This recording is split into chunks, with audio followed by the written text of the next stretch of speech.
అండి నేనైతే వేపుకున్న తర్వాత మరుసటి రోజు ఇంకా చల్లారిన తర్వాత మరుసటి రోజు మిల్లికి పట్టుకెళ్ళి ఇంకా పిండిలు ఆడించుకున్నానంటే అది ఒక పిండే కాదండి, ఇదైతే నలుగు పిండి. ఇది నేను దాదాపు ఒక 5-6 ఐటమ్స్, 5-6 కాదండి, సారీ అండి, ఒక 5-6 ఐటమ్స్ వేసి నేను నలుగు పిండి ఇంట్లో తయారు చేసుకున్నానండి.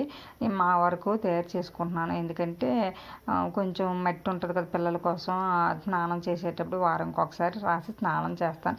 1 ఇయర్కి సరిపడే నలుగు పిండి నేను తయారు చేసుకుంటున్నానండి, డబ్బాకి ఎత్తేసుకుంటున్నాను. అలాగే పసుపు కూడా ఆడించుకున్నానండి, ఇంట్లో పసుపు అయిపోయింది, ఇంకా పసుపు కొమ్ములు కొనేసి పసుపు ఆడించుకున్నాను.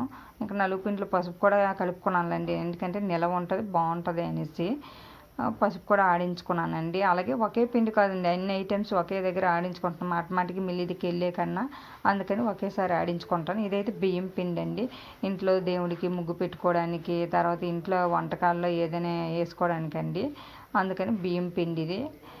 ఇందులో ఓన్లీ బియ్యం పిండి, మా బియ్యం మాత్రం ఆడుకున్నాను.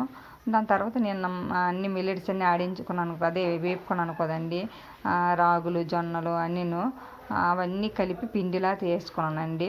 ఇది ఒక 5-6 కేజీల పిండి వచ్చింది. ఈ పిండి అయితే మాత్రం చాలా ఎక్కువ పిండి వచ్చిందండి. అది చల్లారబెట్టుకొని ఇంకా పెద్ద దీంట్లోకి క్యాన్లోకి ఎత్తుకుంటాను అనమాట. క్యాన్లో నిల్వ ఉంటుంది అనమాట, స్టీల్ క్యాన్, ప్లాస్టిక్లో కాకుండా స్టీల్ క్యాన్లో అయితే నిల్వ చేసుకుంటే మంచిదే అనేసి ఉద్దేశంతో నేను పెట్టుకుంటాను.